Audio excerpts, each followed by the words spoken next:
Greetings, Traveler and Paimon. What time is it? Are you okay, Ganyu? You were nodding off there. Didn't you sleep well last night? I'm fine. Don't worry about me. Let's discuss the matter at hand. Since last time, I've been thinking a lot about the story Paimon told me. In essence, someone rescued a drowning man and performed some music. If that were all there was to it, it could have been many people, human or Adeptus. But the tune was allegedly so wonderful that the drowning man forgot about everything else, even his own impending death, and only came to his senses after being brought to shore. Perhaps there was an adeptal power at work in that music that he, as a mortal, could not perceive. Or perhaps he sensed a power surrounding him but lacked the words to describe it, not knowing where it came from. Either way, if this part of the story is true, then the rescuer has to have been an Adeptus. You really think so? But this story is all the way from Fontaine. Isn't this a bit of a long shot? Also, Paimon's really curious about how people from Fontaine think this fairy lady looked. Then she looked just like Ganyu. Guess that does technically make sense. Actually, Ganyu, if you had to save a drowning person, how would you go about it? Huh? Me? Well, I'd get them to the shore, and then I'd probably hide behind a tree and watch them for a while. Once I was sure that they were going to be okay, I'd slip away without a sound. Got it. So basically, Ganyu's the type of person who doesn't like taking credit for her good deeds. No, it's not like that. I'm just not very good at explaining things. And I also find it really awkward accepting other people's gratitude. Well, what if this Adeptus in the story had a similar attitude? That would explain why she just left without saying a word. She was probably thinking something like, One was merely passing by and saw fit to address this egregious disruption to one's graceful zithering at once. You may keep your thanks to yourself. That was actually a very good impression of Cloud Retainer, Paimon. As far as I'm aware, Cloud Retainer isn't the most musically gifted. Still, we can't completely rule her out just yet. If we set off now, we could head to Mount Outsung and ask her about it. You'll be able to confirm either way if it's her, and I can, I've been in Lea Harbor for so long now that I'm just not as familiar with the Adepti anymore. If there's anything we want to know about them, she's the best person to ask. Sounds great! And we're pretty close with Cloud Retainer by now, so we probably don't even need to bring her food this time, right? I've prepared a gift for her to mark the festival, just in case. However, Cloud Retainer spends most of her days studying mechanisms in her abode. She's on her own so much of the time that the moment she has someone to chat with, she just... Never mind. I promised I'd help Mr. Dvorak, and now that I've made the contract, I can't be having second thoughts. Traveler, Paimon, let's set off for Cloud Retainer's abode. Seems like this is a tough decision for Ganyu, but she's made up her mind now. Paimon gets why she'd be so anxious. Okay, how about this? If Cloud Retainer tries to start telling stories about her again this year, we should pipe up and change the topic. Wait, did she leave already? Hey, Ganyu, wait up!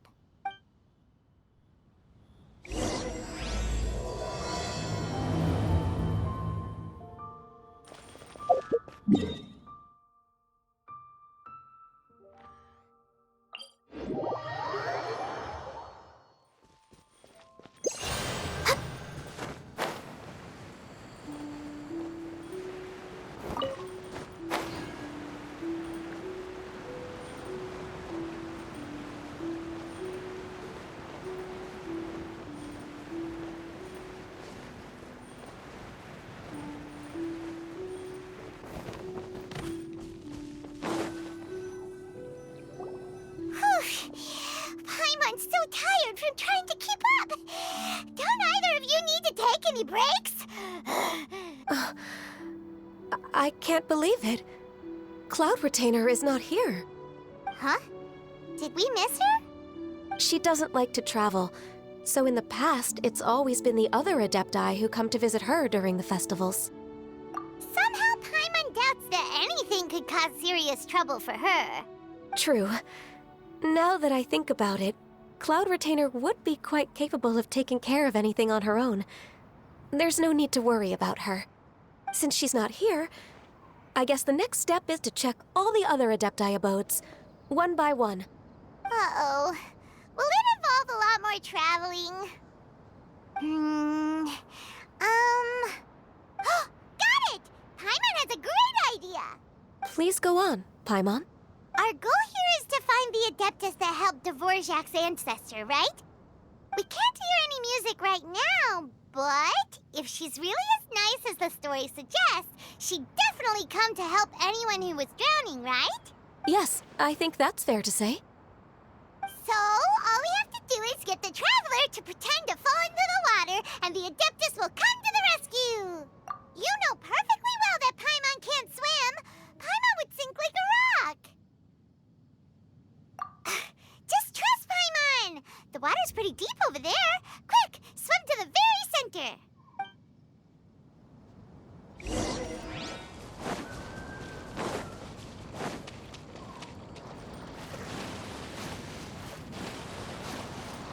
We're way behind schedule. Help! Help! Someone's drowning!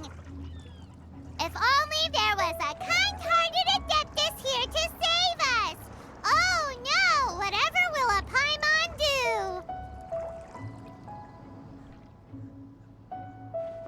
What is going on?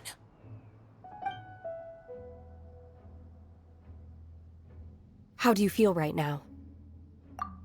Shenhe! And the Conqueror of Demons. Why don't you say something? Please don't make Paimon explain it. Okay, fine. Paimon will explain. We're looking for an Adeptus who's good at being a lifeguard and playing music. But if the Adepti aren't gonna stay home, then how are we supposed to find them? It wasn't me. Yeah, so this Adeptus is most likely a woman. And I am not an Adeptus, as you both already know, Traveler and Paimon. Okay, so this is Paimon's fault. No way Paimon would have suggested this idea if she'd known how awkward this was gonna be. Glad you're okay. As far as I know, the one you seek is no Yaksha. And one last thing. Your actions here caused others a great deal of worry. Do not repeat them again in the future. As ever, the Conqueror of Demons comes and goes, just like the wind. Right. I didn't dare to say a word just now. How's your training going, Shenhe? Have you made any plans for Lantern Rite? We could spend it together in Liyue Harbor if you'd like. Oh, I had planned to spend the festival with Master this year. However...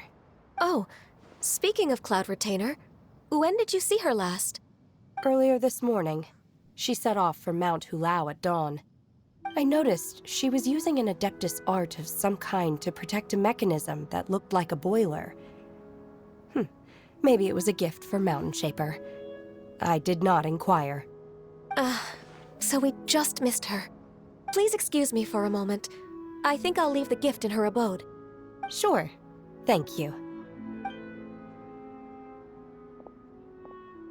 It sounds like Ganyu and Shenhe have gotten a lot closer recently. Yes. During the summer and winter, I continue to train with Master. In the other months of the year, I have been learning to adapt to human life in Liyue Harbor. Ganyu arranged accommodations for me in the city, and also recommended several work positions for me. But when I try to blend in by referring to her as Miss Ganyu or Lady Ganyu, like the others, she says I mustn't address her like that. Sometimes I'm supposed to copy other people, sometimes I'm not. It's a little difficult to keep track of everything. Oh, is that what it is? Noted. So, you came looking for Master today because you wanted to ask her about the Mystery Adeptus. Is that right? Yep. Oh, speaking of that, have you ever heard any music while out training in the mountains? Music? What is that? It's, a kind of a happy or relaxing sound. Or, a nerve-wracking sound. Or even a terrifying one. Okay, I'm done. I also left her a note so that she knows where to find us. We won't miss her again. Yay! That's really helpful. Thanks! We were just talking about this thing called music, and based on Paimon's description, I do believe I hear it every day. Please follow me. Oh, really? Great, let's go!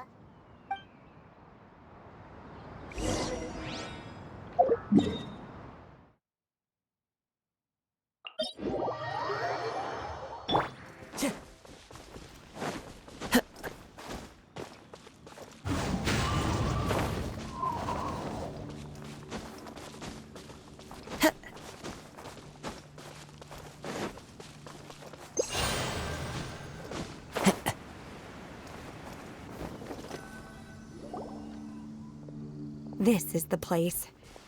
I enjoy training here to the sound of music. Oh no!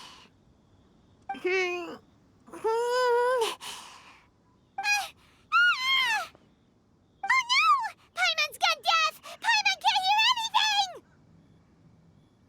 The faint sound of birdsong, the quiet murmur of the streams. These are relaxing sounds. Are they not the music of which you speak? Oh, Paimon wasn't quite done with the description. Okay, fine, it's all Paimon's fault. What we're looking for are not the sounds of nature, but melodies played on special instruments. Oh. And a melody is? Huh? Hey, why don't you just sing that one melody Shen has heard before? It'll probably help her to understand what we're talking about.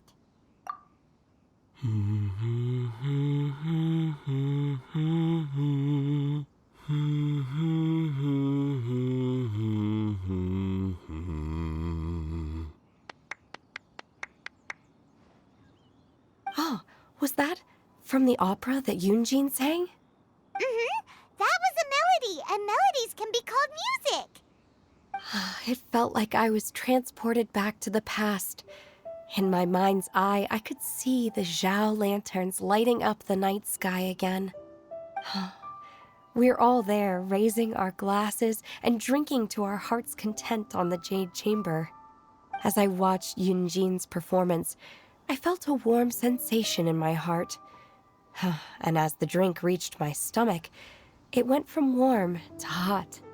When you hummed that melody just now, feelings from a whole year ago came right back to me, as strong as they were on that day. So that's the power of music. Wow, Shenhe. That was so deep! Music definitely has the power to bring up memories. It's like a time capsule with all the special moments from our lives squished inside. What about you, Ganyu? Are there any melodies that have left a deep impression on you? I don't remember if my parents ever sang any lullabies to me. I know some local folk songs, and a few other things come to mind too. The songs of the sailors down at the docks, the little ditties that the vendors call out in front of their beloved shops, the tunes of folk artists performing on the streets. Yes, that's right. In the past, whenever I heard the sound of those tunes, I always felt that they were worlds apart from me. Nenny and Liyue probably view me as a non-human. And they are right, in the sense that I never could connect with humans' artistic expression and their sentiments. So I haven't been able to integrate into their community and be a part of their lives. At least, That's the view I held in the past. Only more recently did I start to realize that the only barriers are ones that I have erected with my imagination. The way those melodies make me feel isn't all that different from other people after all. They're about mundane details of everyday existence. Life's ups and downs, joys and sorrows. Even though we come from different backgrounds and have different stories to tell, when it comes down to the most common things that we see and experience around us each day in the city, in that sense, we're all the same. You go, Ganyu! You're really making progress. You have loads of friends in Liyue Harbor when you think about it. Okay, maybe some are more like coworkers and bosses. But at the very least, Kuching and Shenna are your friends now, right? Yes, I am. Technically speaking, we should refer to each other by the conventional forms of address used among fellow disciples. But now that I know what constitutes a friendship, I do believe we are more friends than co-disciples. Thank you, everyone. Once the days are warmer, I would like to host you at my home in the city. Please invite Kuching as well. I've planted many types of flowers. I'm sure some of them will be to your taste. You are too kind. I couldn't possibly. Nonsense. You are my friend. I have cultivated and cared for the flowers just as you taught me.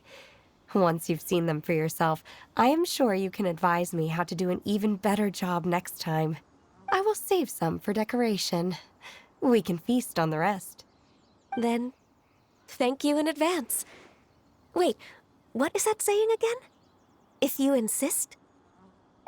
Do people say that? I'm not completely sure either.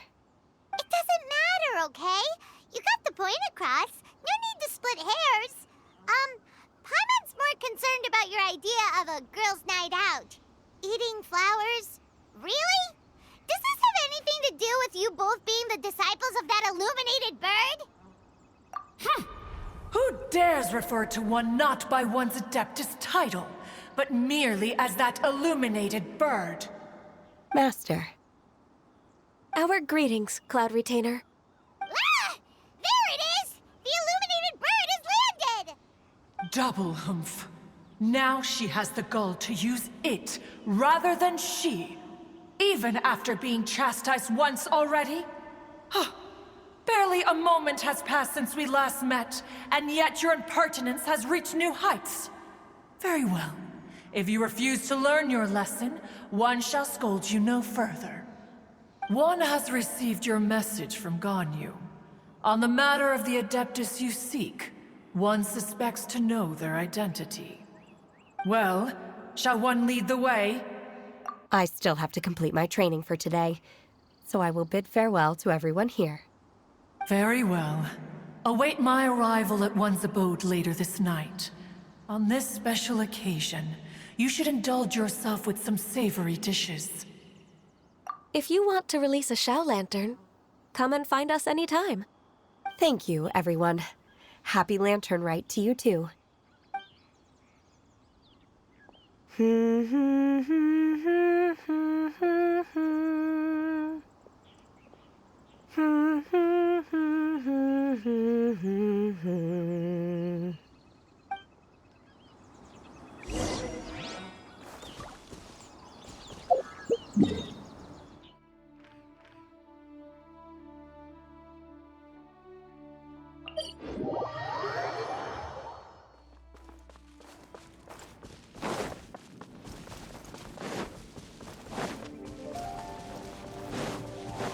Wind strike!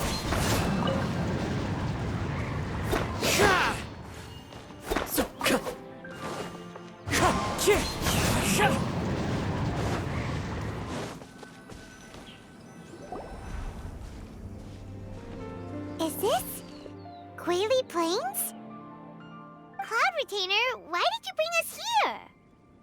Ganyu is of course familiar with the name Guizhong, but have you ever heard of her? Guizhong is another name of Agentis, the god of dust. She was extroverted in nature and adored social gatherings and inventions alike.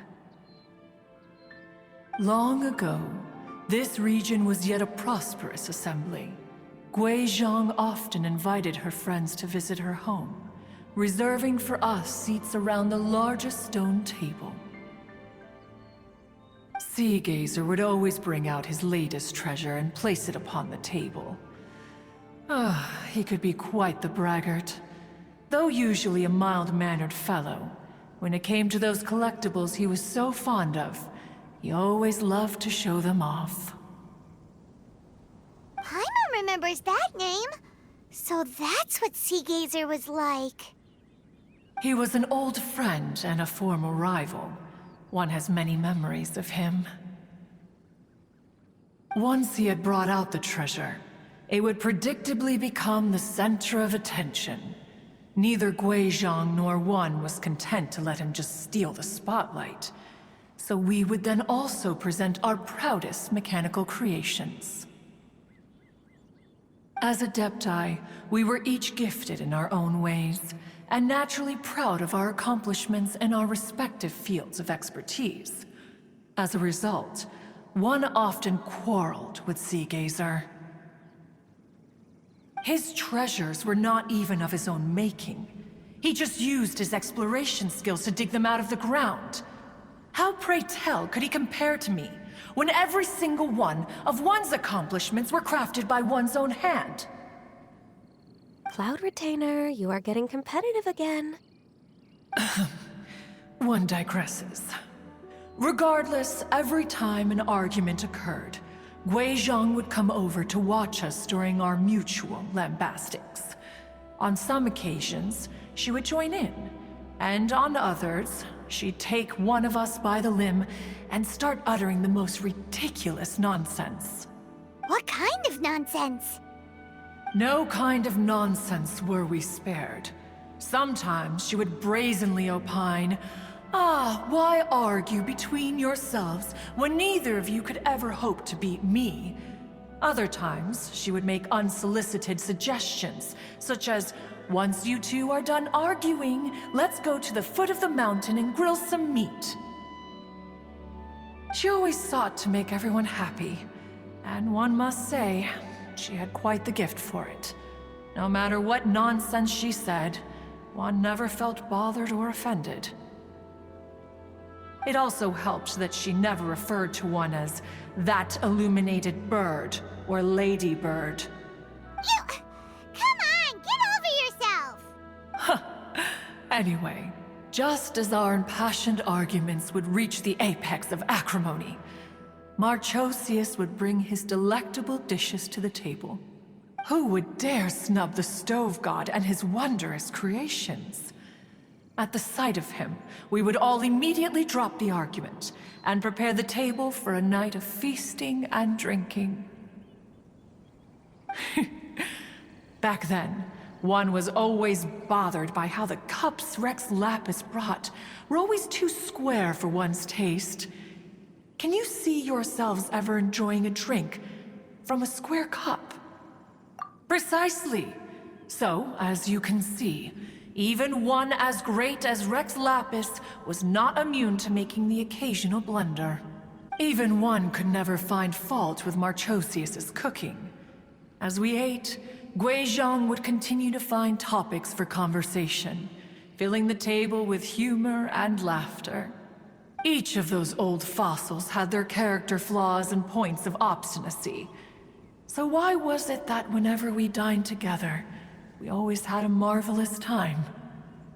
We would drink together from a spot high in the mountains until the moon set and the sun rose, and only then would the banquet finally come to an end. Streetwood Rambler would often remain to admire the flowers with Guizhong before returning to her own abode. The glaze lilies were far more abundant back then. Entire fields of them would appear to the eye as a veritable sea of flowers. Streetward Rambler? That would be Ping. You probably know her as Madam Ping. Oh, okay. Wait, this is a lovely story and everything, but didn't we come here to find that Adeptus from Mr. Dvorak's story? Or are you saying that it was Guizhong? Didn't she, already, Alas, long has one avoided this place for precisely that reason. The sights here are a reminder of a time long gone, and evoke much sorrow. One should have guessed that you would disrupt one's poignant moment of mourning with your incessant questioning. No matter, one will share the whole story with you now. In times gone by, one quarreled oft with Guizhong concerning mechanical principles. We each had our ideals, and neither would yield. Under the pretext of a social gathering, one invited the impartial Rex Lapis to judge the quality of our creations. But Rex Lapis declared that Guizhong's Obscuro Vulpus mechanism was superior. Though one was too proud to acknowledge it, in one's heart, one knew that Guizhong was indeed the superior talent in the mechanical arts. As for the story between Guizhong and Streetward Rambler, that begins with a certain bell. In Guizhong's opinion, while mechanisms were no substitute for human composers, they were yet capable of producing simple but fine melodies. But Streetward Rambler believed music to be an expression of the soul, an emotional enterprise that could never hope to be replicated by machinery. They argued endlessly, until one asked Rex Lapis to intercede. He confiscated the bell and designated it for ceremonial use. Thereafter, one would often find them convening in the mountains, discussing music, mechanics, and all the affairs of the mortal world. But these good times were not to last. War broke out between the gods, and soon engulfed the Guili Plains. Guizhong was overpowered by the enemy, and fell in battle. When Streetward Rambler and I arrived at the scene at long last, all that remained among the ruins was her lifeless body. After this, at Streetward Rambler's request, Rex Lapis granted her the cleansing bell for safekeeping. To honor our friend's memory, one made a few finishing touches to her ballistic device. Many lantern rites have passed since then. Many greetings and goodbyes. Upon what do you gaze? The Guili Plains? No. It's everything.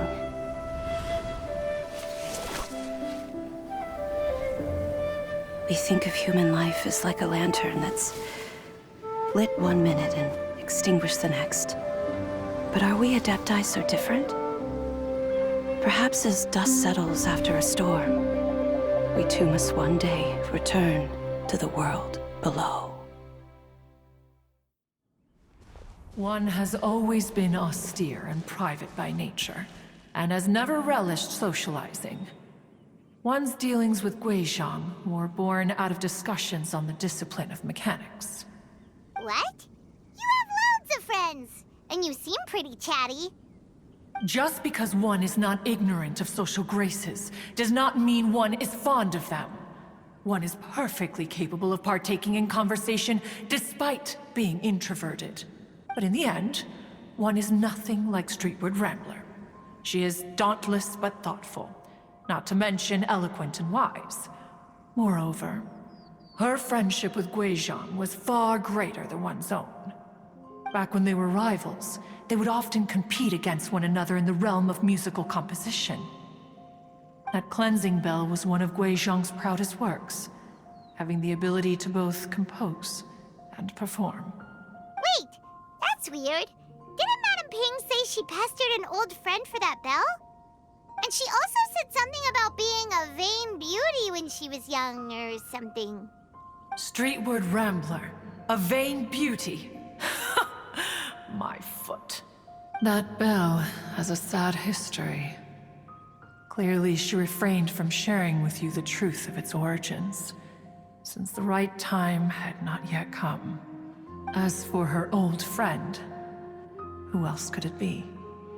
As soon as Streetward Rambler heard that a certain Zhang Li wished to borrow the bell, she realized that the man was none other than Rex Lapis, and that he had made an enormous decision.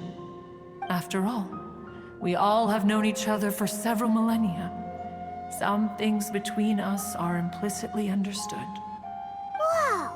So they were talking in secret code? Oh, Paimon did not see that one coming. Enough of your intrusions. Where was one up to? Ah, yes. One remembers now. The cleansing bell is powered by a mechanical art, and can be used to great effect as an accompanying instrument. After the passing of its creator, it was used on numerous occasions during rites of parting. But Streetward Rambler did not acquire it from Rex Lapis for the purpose of producing further funerary tunes. No. Each time she rang it, it was to play the tune that Gui Zhang composed on it. The two once clashed over their beliefs about the meaning of music. Who would have thought that with Gui Zhang's passing and Streetward Rambler's mourning, two tunes composed in discord would eventually become one harmonious composition? Once upon a time, Streetward Rambler also loved gatherings, liquor, and music. But after Gui Zhang passed, she preferred her own company. She could often be found sitting alone at a mountain summit, contemplating and reminiscing with her zither. The music would go from mournful to soothing to impassioned. Many years passed before she finally composed a melody to her satisfaction. In celebration, she played the tune to the clouds. Regrettably, one has only ever heard her play that tune once. Which brings one back to the matter you've been investigating. Perhaps it was during that performance that the ancestor of your Fontaine friend fell into the water and was saved by Streetward Rambler. But if she was so happy with the melody, why would she only play it once?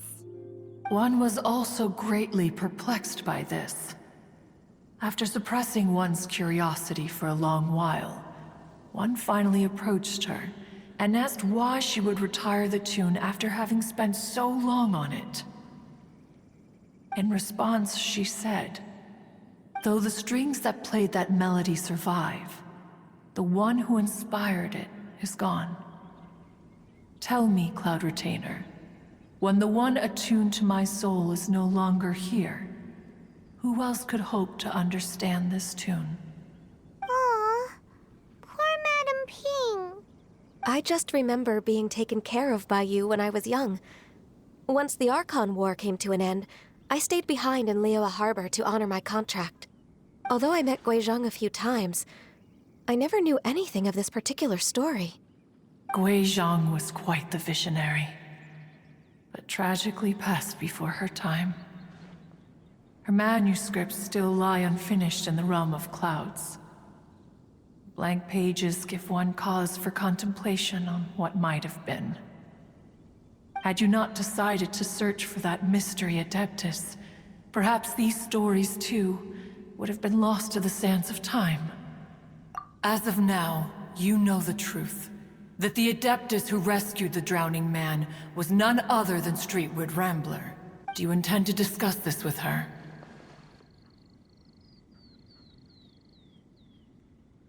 Do you mean Ping might find the topic too distressing? Precisely. The passing of our old friend is a heavy topic that both of us are usually careful to avoid. If I may be so bold, Cloud Retainer, could it be that this is just your own personal opinion? Oh? How so?